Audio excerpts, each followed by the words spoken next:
Today we're going to talk about Boyds Gunstocks. I got this gun stock in about a week and a half ago.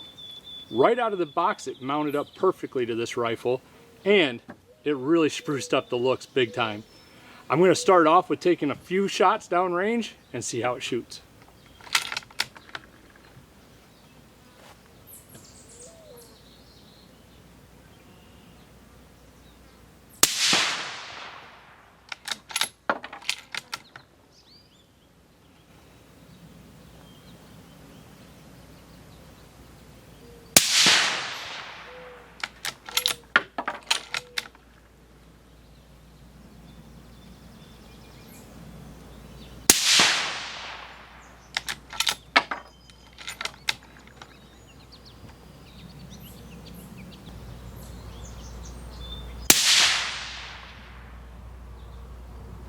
Looks pretty good from right here.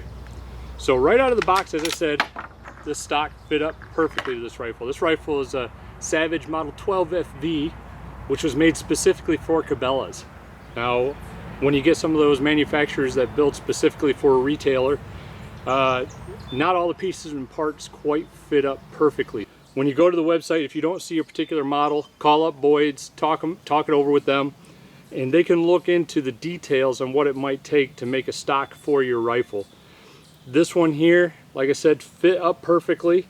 We did not have to do any machining whatsoever. Right out of the box, I could bolt it up to this action and it would work just fine.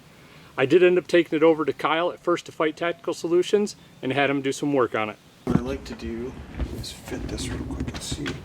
Oh yeah. So if you look, like right here, your block is just shy of 0.2 of an inch. Okay. And the bedding area inside the stock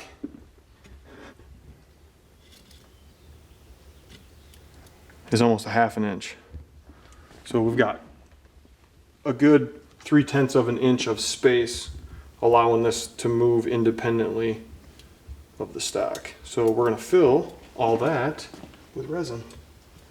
The reason we do that, like I said before, was obviously with this space being so much bigger, longer screws are allowed with the force of the firearm going off. It will allow the rifle to move independent of the stock. So while you're holding onto the stock, the rifle's actually flexing.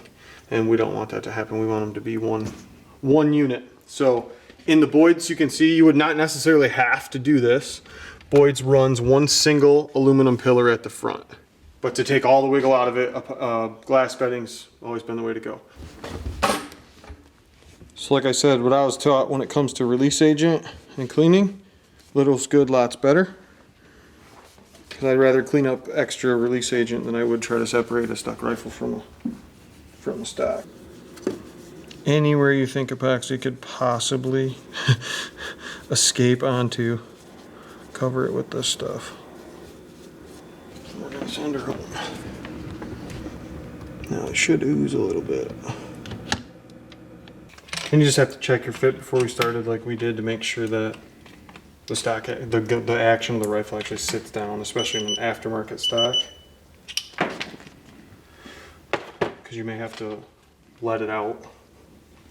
A lot of the older wooden stocks, when you do them, if you want to bed them, you actually have to remove material. You'll have to take wood out of there to give it space to go. Glass bedding is not necessary for any rifle, really. It just can increase your accuracy by binding the unit to one piece, so you don't have action and barrel that move independent of the stock or the chassis system. The Boyd stock, it looked like when we checked fit, right out of the box, it bolted right up to this one, and this is even a Cabela special, so usually those are laid out slightly different than the factory ones, but this stock bolted right up. It doesn't look like it needs any relief. We've got plenty of space between the barrel and the stock itself. Action looks like it fits fine and operates, so we're good there. But like we said, I mean, with almost 0.3 of an inch difference between the stock itself and the action block, it's gonna nothing but help this gun to be bed to one unit if it's gonna stay in this chassis. Thanks a lot for the help, Kyle. Appreciate you showing me the ropes on how to glass bed a stock and make this gun look like a heck of a shooter. Another thing I really like about this stock And what I like about, you know, when I'm shooting a gun, I love having the thumb hole grip. I just feel like I can squeeze that trigger so much easier. Everything about the stock, it's lighter than the factory synthetic stock. It's not quite as long up front. It's got the sling studs. Everything about it, it might look like a plain Jane stock, but for $99, you can't beat it. So if you're really looking to improve the appeal of your rifle, look up boydsgunstocks.com. Check out their entire line of stocks. They've got several different stocks you can choose from. Price ranges vary considerably, but there's a lot of different models depending on what kind of appeal you're looking for out of your rifle.